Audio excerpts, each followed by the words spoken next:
Lockdown से पहले गीता के घर का नजारा कुछ ऐसा था कि रोहन ऑफिस जाता था और शिविन स्कूल। जिनके घर से जाने के बाद गीता काम खत्म करके बाकी समय आराम करती थी। लेकिन लॉकडाउन के बाद ऑफिस और स्कूल घर में ही खुल गए और इससे गीता का हाल वो तो आपको देखने में ही मजा आएगा। शिविन, ओ शिविन, महाराज उठने के लिए क्या 21 तोपों की सलामी लेंगे? अरे बिस्तर से बाहर निकल, ऑनलाइन क्लास स्टार्ट होने वाली है। अरे तुम भी हद करती हो, स्पीकर की तरह चिल्लाने की क्या जरूरत है? दिख नहीं रहा मेरी कॉन्फ्रेंस चल रही है। अब कैमरा और स्पीकर ऑन कर रहा हूं, मुझे कोई शोर नहीं चाहिए। इस पर जैसे ही रोहन लैपटॉप का कैमरा और स्पीकर ऑन करता है तभी कुकर की सीटी बजती है। करा लो अब इसे चुप। लॉकडाउन नहीं हुआ, मेरी मौत का फरमान जारी हो गया। दोनों बाप बेटे ने नाक में दम किया हुआ है। ऐसा बोलकर गीता वहां से शिविन के कमरे में पहुंच जाती है, जहां शिविन अभी भी सो रहा होता है। ओ आलसी, अब अगर 5 मिनट में नहीं उठाना तो आज तेरा गेम और यूट्यूब कैंसिल। माँ की बात सुनकर शिविन बिना 1 मिनट गंवाए उठ खड़ा होता है। उठ गया, अभी नहाकर भी आता हूँ। ये नाटक कहीं और, मुंह पर गीला कपड़ा मार और पढ़ने बैठ। शिविन की ऑनलाइन क्लास स्टार्ट हो जाती है, जिस पर गीता उसे वहां बिठाकर रसोई में चली जाती है। थोड़ी देर में उसे कमरे से कुछ आवाज सुनाई देती है, जिसे सुनकर वो कमरे में वापस आती है। हाय राम, तुझे क्लास अटेंड करने के लिए बोला था, कैमरा ऑफ करके बिस्तर पर नाचने के लिए नहीं बोला था। मम्मी मुझे कुछ समझ नहीं आ रहा, आप बाद में पढ़ा देना ना, वैसे भी अटेंडेंस तो लगी गई है। हाँ हाँ बेटा, जरूर बन जा। तू अभी से हम सबका बाप बन जा। अरे नहीं मतलब कहाँ से लाते हो इतना दिमाग, और पढ़ाई करते हुए ये चला कहाँ जाता है?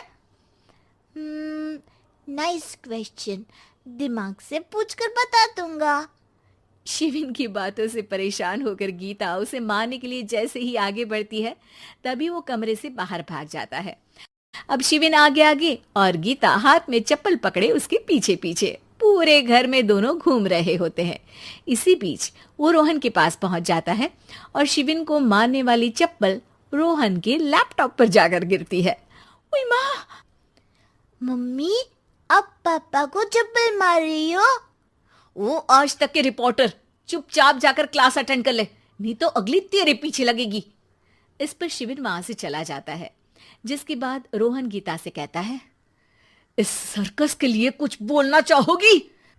अरे क्या करूं, जब से तुम दोनों घर में रहने लगे हो, घर अपने आप ही सर्कस बन गया है और मैं तुम्हारी नौकर। कभी बेटी को संभालो तो कभी बाप के नखरे उठाओ। इन्हीं सब उथल पुथल में दिन बीतते रहते हैं, जिसमें हर रोज घर के अंदर कुछ नया सियप्पा खड़ा मिलता है, जो ज्यादातर शिविन और रोहन के ऑनलाइन स्कूल और ऑफिस से रिलेटेड ही होता है। एक सुबह, शिविन चल उठ, आज की क्लास जल्दी है। कैमरा ऑफ करके आप अटेंड कर लो।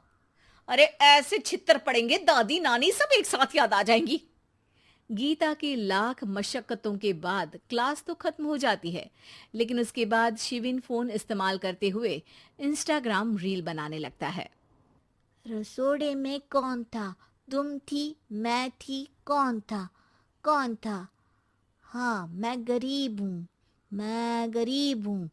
अरे ओ गरीब के बेटे, आजा, मैं बनाती हूँ तुझे गरीब। मैं बताती हूँ रसोड़े में कौन था। पढ़ाई करने बोलो तो इनकी माँ मर जाती है, और ये पागलपंतियां जितनी मर्जी करा लो। गीता शिविन को डांट रही होती है, तभी रोहन बीच में बोल पड़ता है। अरे बच्चा ही तो है, इतना गुस्सा क्यों कर रही हो? बेटे का साथ देने की इसी एक कोशिश में अब शिविन के साथ साथ रोहन भी गीता के गुस्से की सूली पर चढ़ जाता है। अगर बेटे पर इतना ही प्यार आ रहा है तो इसे क्लास अटेंड क्यों नहीं कराते, इसका होमवर्क क्यों नहीं कराते? उस समय तो बहुत जल्दी मीटिंग आ जाती है, वो काम मैं करूं और यहाँ इस बेफिजुली की चीज में तरफदारी करके बन जाओ महान। हे भगवान, कोई तो इनके ऑफिस और स्कूल खुलवाओ, मैं इन्हें और घर में नहीं सह सकती। अरे कुछ और मांग लेती, क्योंकि तुम्हारी ये विश इस साल तो पूरी होने से रही, कोरोना। हाय नास बेटे ने जिंदगी ही बर्बाद कर दी। खाए कोई पचाए कोई, कल मुझे चुन चुन कर सबको मेरी बद्दुआ लगेगी। उन्होंने दुनिया का और इन बाप बेटे दोनों ने मेरा जीना मुश्किल कर दिया।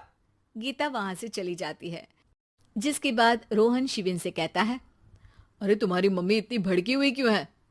आपकी वजह से पूरा समय घर में रहते हो और उस पर कोई काम कराने की जगह बस ऑर्डर देते रहते हो। अच्छा बेटे, सारा इल्जाम मुझ पर?